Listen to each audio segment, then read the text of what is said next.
Hello friends, मैं हूं आपका फैकल्टी गणेश सोनने। आज के इस वीडियो के अंदर हम अपने न्यू ट्री को किस तरह से इंप्लीमेंट करते हैं हमारे एग्जिस्टिंग फॉरेस्ट के अंदर, वो देखने वाले हैं।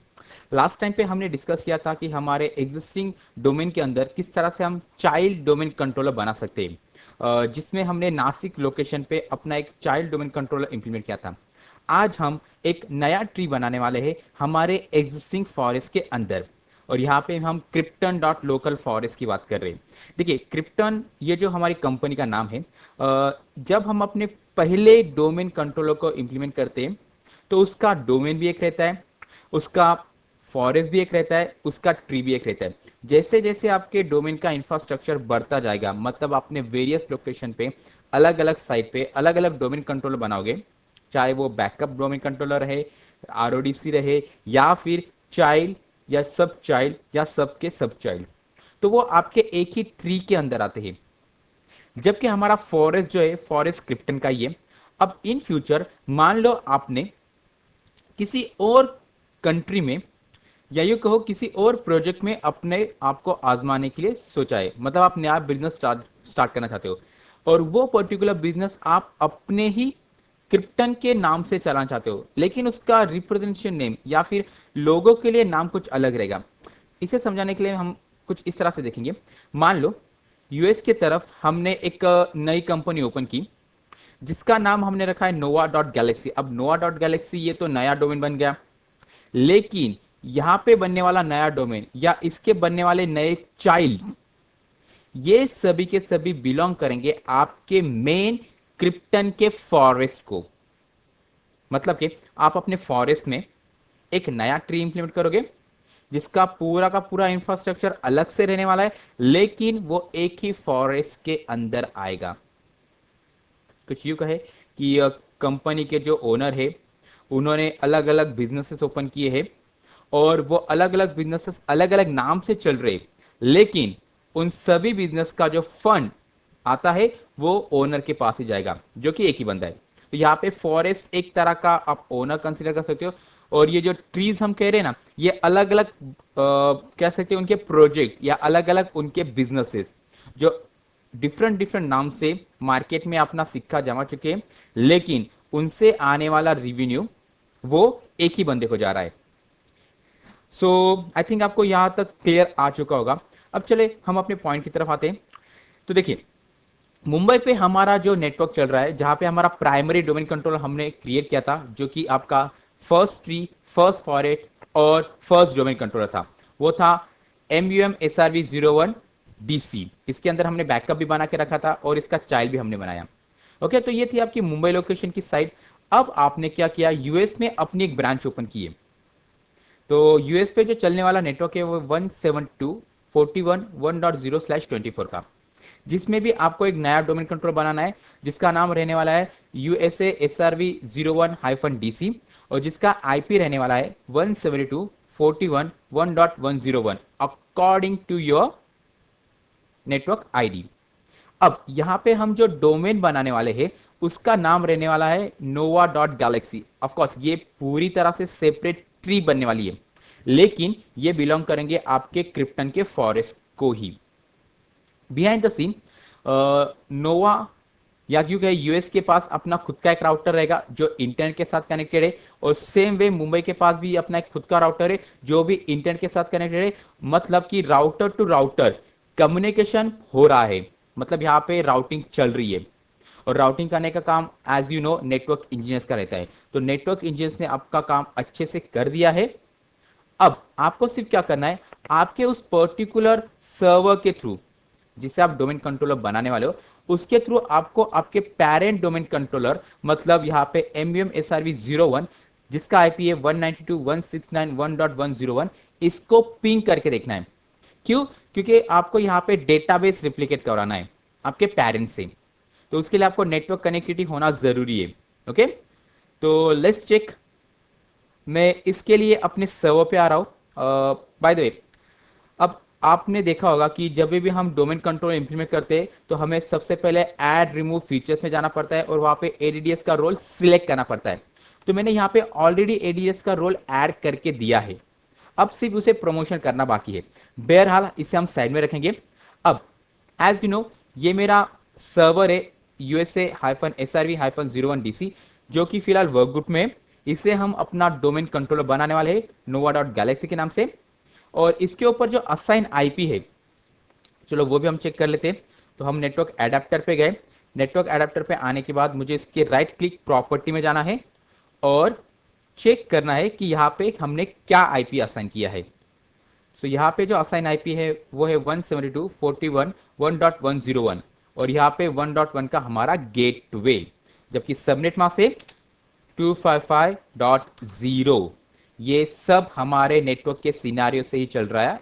सो इस सिनारियो को फिर से देख लीजिए, /24 मतलब 255.0। ओके, और ये रहा उस पर्टिकुलर सर्वर का एड्रेस। देन यहाँ पे देखिए मैंने मेरे प्राइमरी डीएनएस सर्वर का एड्रेस दे चुका हूँ जो कि मेरे मुंबई लोकेशन पे सिचुएटेड है। यहाँ पे हमने ओके कर लिया, देन इसे क्लोज। अब सबसे पहले मुझे कनेक्टिविटी चेक करनी है, किसके साथ? मेरे मेन डोमेन कंट्रोल के साथ। यहाँ पे हम पेरेंट डोमेन कंट्रोल की बात कर रहे हैं जिसका आईपी है 192.169.1.101 जो कि मुंबई में सिचुएटेड है। तो मुझे रिप्लाई आ रहा है, यू कैन सी दैट ये रिप्लाई मुझे अच्छे से मिल रहा है। इसका मतलब क्या, राउटिंग काम कर रही है और इंटरनेट कनेक्टिविटी अच्छे से चल रही है। इसे हमने क्लोज कर दिया। अब हमें इस पर्टिकुलर मशीन को जो कि फिलहाल वर्क ग्रुप में है, इसे डोमेन कंट्रोलर की तरह प्रमोट करना है। तो हमने यहां पे एक टिक किया, promote this server to as a domain controller. अब थोड़ी देर में मेरे सामने डोमेन कंट्रोलर प्रमोशन का विजार्ड ओपन होने वाला है।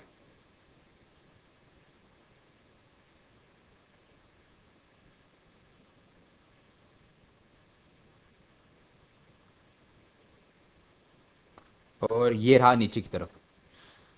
सो activated domain services configuration wizard. देखिए यहाँ पे हमें एक नया डोमेन कंट्रोलर तो बनाना है लेकिन एग्जिस्टिंग डोमेन के अंदर नहीं। हम चाहते हैं कि add a new domain controller to an existing forest. Okay, तो लास्ट टाइम पे हमने यहाँ पे चाइल्ड डोमेन कंट्रोलर डिप्लॉय किया था जिसके लिए हमें पेरेंट डोमेन का नाम देना था जो कि हमने दिया था krypton.local, और हमारे न्यू डोमेन का नाम देना था जिसको हमने दिया था ओरायन। अब मुझे यहां पे क्रिएट करना है न्यू ट्री। सो यहां पे सिलेक्ट करेंगे न्यू डोमेन।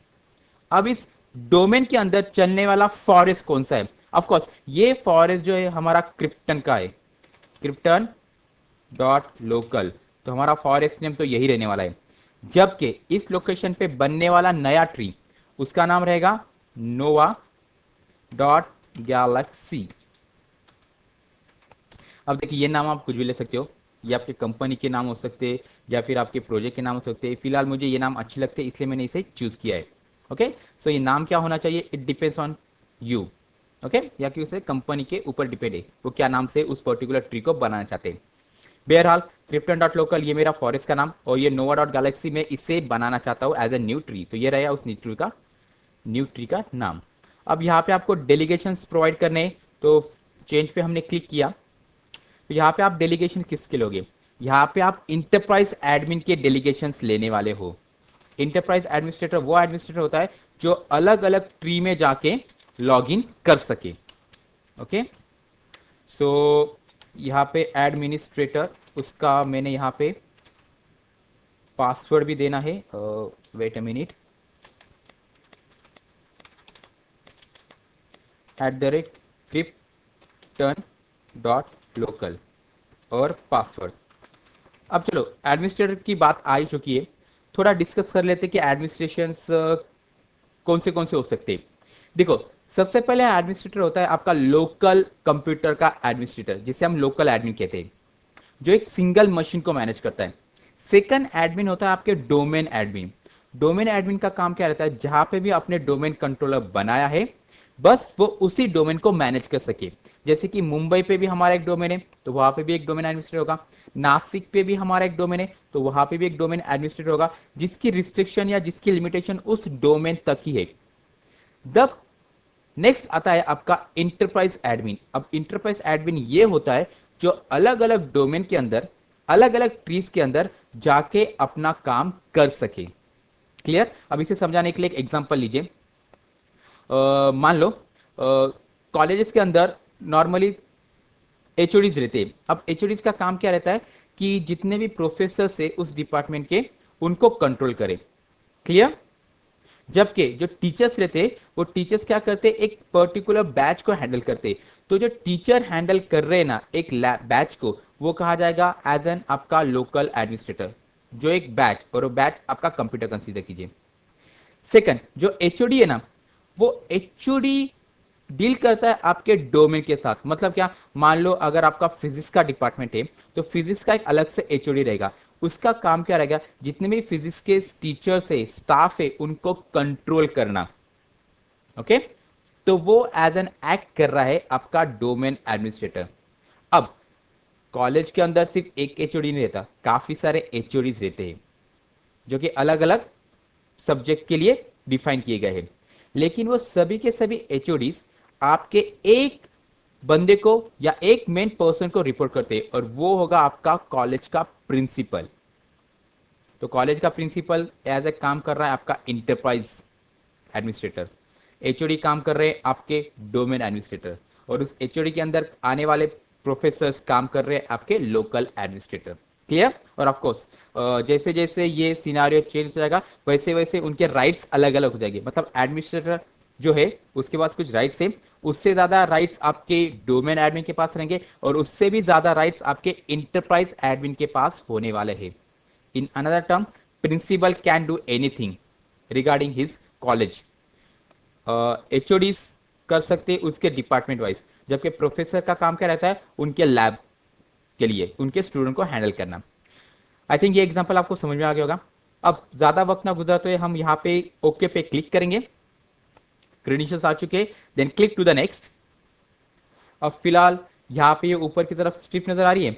अब बिहाइंड द सीन क्या होगा, ये मेरे क्रिप्टन डॉट लोकल के फॉरेस्ट को कांटेक्ट करेगा और वहां पे अवेलेबल डोमेन कंट्रोल के साथ कनेक्टिविटी एस्टेब्लिश करेगा ताकि वो उसके पास से डेटाबेस ले सके। अब ये प्रोसीजर डिपेंड करती है कि आपकी नेट की कनेक्टिविटी कैसी है, इन शॉर्ट आपका इंटरनेट कनेक्शन कैसा है।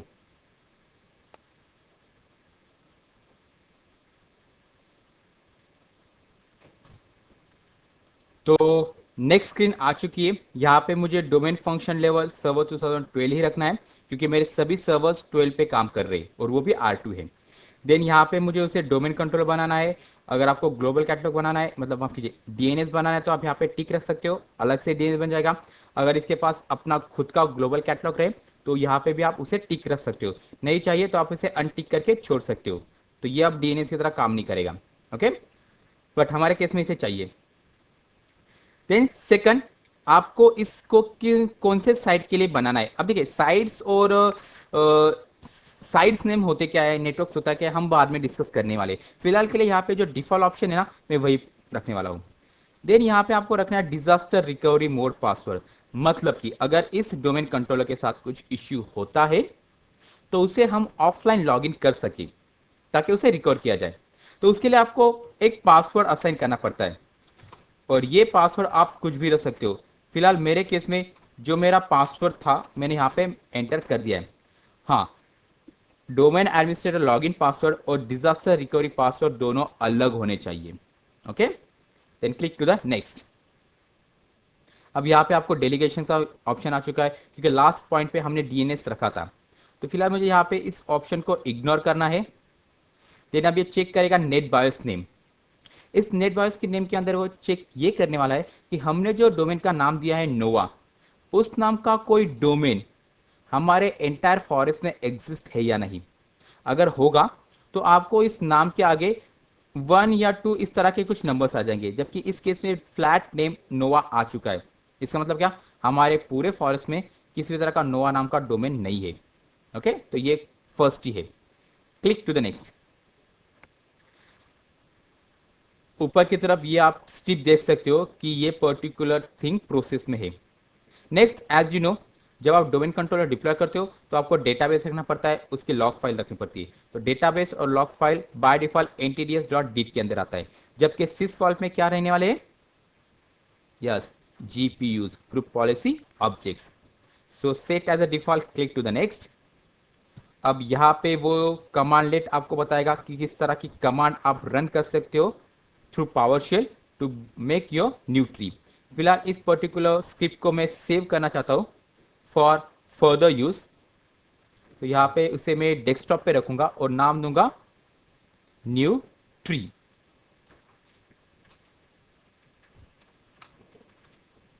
And save, close, then click to the next. अब नेक्स्ट पर टास्क पे वो चेक करेगा कि आपकी ये मशीन डोमेन कंट्रोलर बन सकती है नहीं। तो यहाँ पे प्री रिक्विजिट चेक किया जाएगा। सो जब तक ग्रीन सिंबल नहीं आए तब तक आपको रुकना पड़ेगा। बिहाइंड द सीन देखिए, verify your precaution domain controller operation, और जो टास्क वो करने वाला है यहाँ पे आपको लिस्ट नजर आएगी और नीचे की तरफ आपको नजर आ रहा है your computer will be rebooted during the promotion. Okay, तो देखिए prerequisite check almost successful हो चुका है। यहाँ पे ये ग्रीन चेक बॉक्स आ चुका है। बाय द वे ये जो ऑप्शंस आ रहे हैं ना, इसे आप इग्नोर करें। वो कह रहा कि डीएनएस का आपने कुछ किया नहीं है, तो हमें आगे चल के डीएनएस डिप्लॉय करना पड़ेगा। Same as it is procedure है जो हमने फर्स्ट डोमेन कंट्रोलर डिप्लॉय करते वक्त रखी थी। ओके, सो एनीवे जो मुझे मेन चाहिए था ये ग्रीन चेक बॉक्स वो आ चुका है। Then click to the install and as you know ये टाइम लेगी आपके कंप्यूटर की स्पीड के ऊपर और आपके इंटरनेट कनेक्टिविटी के ऊपर। क्यों? क्योंकि ये डायरेक्टली कांटेक्ट कर रहा है आपके फॉरेस्ट को। ओके, और फॉरेस्ट कनेक्टेड है हमारे मुंबई लोकेशन पे और ये हमारा यूएस का लोकेशन है। मतलब ये फार अलग जगह लोकेशन पे अवेलेबल है और यहाँ पे जो कुछ भी कम्युनिकेशन होने वाला है वो इंटरनेट के थ्रू होने वाला है। सो ऑफकोर्स इंटरनेट की स्पीड भी यहाँ पे डिपेंड होती है। तो जब तक ये अपना टास्क कंप्लीट करेगा तब तक मैं इस वीडियो को थोड़ा पॉज करने वाला हूँ एंड उसके बाद में हम देखेंगे कि ये कंप्यूटर नॉर्मली रिस्टार्ट होता ही है। तो जब तक ये रिस्टार्ट हो रहा है और कंप्लीटली बन के तैयार हो रहा है हम इसे पॉज ही करेंगे। नेक्स्ट आफ्टर दैट हमें यहाँ पे डिस्कस करना है कि हम यहाँ पे किस तरह से हमारे क्लाइंट कंप्यूटर को ज्वाइन कर सकते हैं हमारे न्यू ट्री के अंदर, और यहाँ पे हम एक यूजर बनाएंगे ताकि वो वहां पे लॉग इन करके काम कर सके। ठीक है, सो फिलहाल waiting for DNS installation to be finish. So अब इसे मैं थोड़ा पॉज करने वाला हूं। Trust relationship with the domain is establishing. But यहाँ पे आप पढ़ सकते हो कि वो क्या क्या चेंजेस कर रहा है। ओके, फिलहाल ये ट्रस्ट रिलेशनशिप एस्टैब्लिश कर रहा है। बाद में setting DNS component, directory services restriction, security machines, means हर वो चीज जो आपके डोमेन को अच्छे से काम करने के लिए जरूरी है।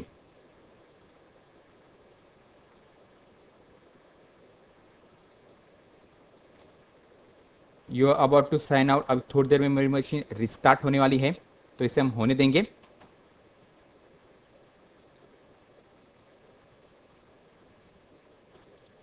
तो यहाँ पे मेरा नाम आ चुका है नोवा /एडमिनिस्ट्रेटर। अब यहाँ पे मुझे अपना पासवर्ड एंटर करना है जो भी हमने यहाँ पे डिप्लो प्रोमोट करके वक्त रखा था। तो ये हो गया मेरा डोमेन कंट्रोलर रेडी, जो कि मेरा एक नया ट्री है मेरे पुराने फॉरेस्ट मतलब क्रिप्टन फॉरेस्ट के अंदर। अब इसे इस जगह पे हमें एक एम्प्लॉय चाहिए, मतलब एक अकाउंट बनाना पड़ेगा और यहाँ पे एक कंप्यूटर जो डोमेन में ज्वाइन करना भी जरूरी है। चलो हम क्विकली उसे परफॉर्म कर लेते हैं, तब तक ये हमारा सर्वर मैनेजर लॉन्च हो ही जाएगा। अब देखिए ये तो हमने अपना प्राइमरी डोमेन कंट्रोलर बना लिया। आप चाहे तो एडिशनली बैकअप डोमेन कंट्रोल भी बना सकते हो ताकि ये nova.galaxy डोमेन कभी डाउन ना हो। ओके, सेम मेथड आपको फॉलो करनी है, सिर्फ नाम आपका चेंज होने वाला है और इस बैकअप डोमेन कंट्रोलर को जो आप डीएनएस की एंट्री दोगे वो आपके प्राइमरी मतलब आपके इस पेरेंट डोमेन कंट्रोलर की रहने वाली है। ओके, जो कि हमारा nova.galaxy के अंदर बना हुआ है। अब हमें यहाँ पे कंप्यूटर को ज्वाइन करना है। तो कंप्यूटर को ज्वाइन करने के लिए सबसे पहले उसका आईपी क्या होगा, 172.1.1.2 ये रहने वाला उस कंप्यूटर का आईपी, जबकि डिफॉल्ट गेटवे आपके नेटवर्क सिनेरियो के हिसाब से 172.41.1, जबकि डीएनएस सर्वर रहेगा आपने जो डिप्लॉय किया है उसका आईपी 172.41.1.101। ओके, तो इसे हमने क्लोज कर लिया। तो चलिए मूव करते हैं हमारे क्लाइंट कंप्यूटर की तरफ। तो ये रहा मेरा क्लाइंट कंप्यूटर जिसका नाम हमने रखा है USA PC01। फिलहाल ये वर्क ग्रुप में है। ओके, बिहाइंड द सीन मैंने क्या किया है, इसे ऑलरेडी एक आईपी दे के रखा है। तो अगर आप देखोगे 172.41.1.2 ये मेरा इस कंप्यूटर का आईपी है और ये रहा मेरा गेटवे। क्लियर? और ये डीएनएस की एंट्री। तो इसे मैंने क्लोज किया। देन हम अपने पेरेंट डोमेन कंट्रोलर, इस केस में हम बात कर रहे हैं यूएसए SRv01 की, उसका जो हमने आईपी रखा था 172.41.1.101, ये उसे पिंग कर पा रहा है। ओके, मतलब कनेक्टिविटी अच्छे से काम कर रही है। अब हमें यहाँ पे चेंज पे जाना है। चेंज पे आने के बाद हमें डोमेन ज्वाइनिंग, अब हमारा डोमेन का नाम क्या है? Nova dot Galaxy. Then click to the okay. अभी आपको क्रेडेंशियल पूछेगा। फिलहाल यहाँ पे हमने किसी तरह का लोकल डोमेन एडमिन तो बनाया नहीं है, तो यहाँ पे मैं जो क्रेडेंशियल्स देने वाला हूँ वो इंटरप्राइज एडमिन के रहने वाले हैं। सो एडमिनिस्ट्रेटर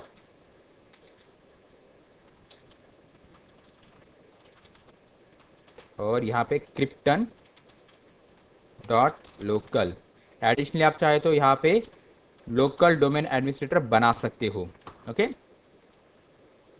अब थोड़ी देर में मुझे यहाँ पे welcome to Nova dot galaxy का ऑप्शन आना चाहिए, and as you know after that हमें इस कंप्यूटर को रीबूट करना है। Okay, so in the meanwhile इसे हम ऐसे ही रख देते हैं और हम जाएंगे अपने डोमेन कंट्रोलर के पास, मतलब हमारे नोवा के पास। सो लोकल सर्वर पे क्लिक करने के बाद मुझे सबसे पहले उसका नाम आना चाहिए, देन हमारा डोमेन का नाम नोवा डॉट गैलेक्सी, और अगर मैं टूल्स की तरफ देखूं तो यहाँ पे active directory users and computer का टूल आ गया है। ओके, तो ये नोवा डॉट गैलेक्सी की इन्वेंट्री कंप्यूटर ऑप्शन पे आने के बाद फिलहाल यहाँ पे कुछ भी नजर नहीं आ रहा है। क्यों? क्योंकि हमने अभी अभी कंप्यूटर को ज्वाइन करवा रहा है। ओके, अब तक वो प्रोसीजर कंप्लीट हुई या नहीं चेक करना पड़ेगा। Okay, still it is working on. Okay, तो ये अपना टाइम लेने वाला है, so let it be. In the meanwhile हम क्या कर सकते हैं, यहाँ पे एक यूजर बनाएंगे। ओके, सो मैंने यूजर्स के कंटेनर पे क्लिक किया, click to the new user, और यूजर का नाम आप कुछ भी दे सकते हो। फिलहाल मैं देने वाला हूँ USA यूजर 01। इसका लॉगिन नेम भी वही रहने वाला है। और देखिए यहाँ पे सिर्फ एक ही ऑप्शन बता रहा है। लास्ट टाइम पे हमने जब चाइल्ड डोमेन कंट्रोलर बनाया था तो हमारे पास दो ऑप्शन थे, एक था Orion dot krypton dot local और दूसरा था क्रिप्टन डॉट लोकल वाला। क्यों? क्योंकि वो उसी ट्री का चाइल्ड था, जबकि नोवा डॉट गैलेक्सी एक सेपरेट ट्री है। ओके, अगर आप इसका चाइल्ड बनाओगे तभी ये अपने एक्सटेंडेड नेम बताते जाएगा। Click to the next. यहाँ पे हमें same user can not change password, password never expire, और इसका रिस्पेक्टिव पासवर्ड आपको रखना पड़ेगा जो कि यहाँ पे हमने सेट कर दिया है। Click to the next and finish. ये बन गया मेरा user. Okay,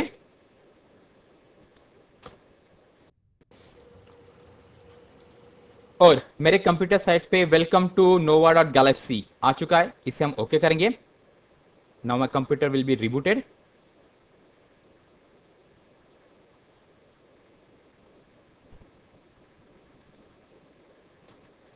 So you must restart your computer to apply the changes. Click OK, close, और इसे हम रिस्टार्ट कर देंगे।